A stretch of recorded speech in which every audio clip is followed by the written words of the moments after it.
मु श्रीकांत चौधरी मंच जगत रे जड़े लाइट डिजाइनर हिसाब से मोर परिचय। मोर उत्पत्ति हूँ जनता रंगमंच 1972 मसीह प्रथम मुझे आसी अभिनय करी से मुझे बहुत नाटक अभिनय करी बहुत से समय वर्षियान कलाकार मान सागे अभिनय कर सुजोग पाई। तापरे जहाँ भी घटिला 1999 मसीहा महाबात्य मंच तो भुशुड़ी पड़ा नाटक ये बंद हो गला सब बेले आम ये देखु कि करना जहा हो वर्षा है कि पुरुखा कलाकार एकाठी हेले एवं समस्ते इच्छा करे आम पुणी पुनरुद्धार करवा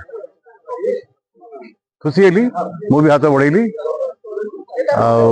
आम आरंभ कलु पुनरुद्धार कार्यक्रम नाटक परिवार अभिप्राय रखी आम कार्यक्रम जारी रखु। अनेक बंधु आमको साहाय्य कले एवं कौन सी मते आज आम स्टेज टी आम कंप्लीट कर पारिचु।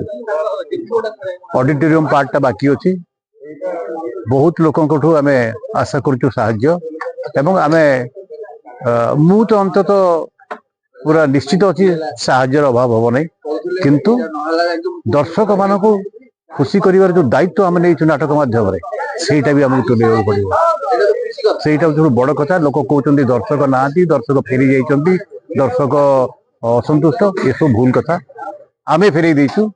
आमे जदि भल नाटक ये करूँ दर्शक आसबे दर्शक आम संगे रे तेणु आमर एकमात्र बर्तमान जोटा कहते प्रमिश तो आम केमी भल नाटक करूँ एवं लोकों पाखे आम भेटिदेबू जे आज्ञा आम जनता रंगमंच तरफ आपण मानक भल नाटक भेटी दूँ यह एकमात्र अभिप्राय।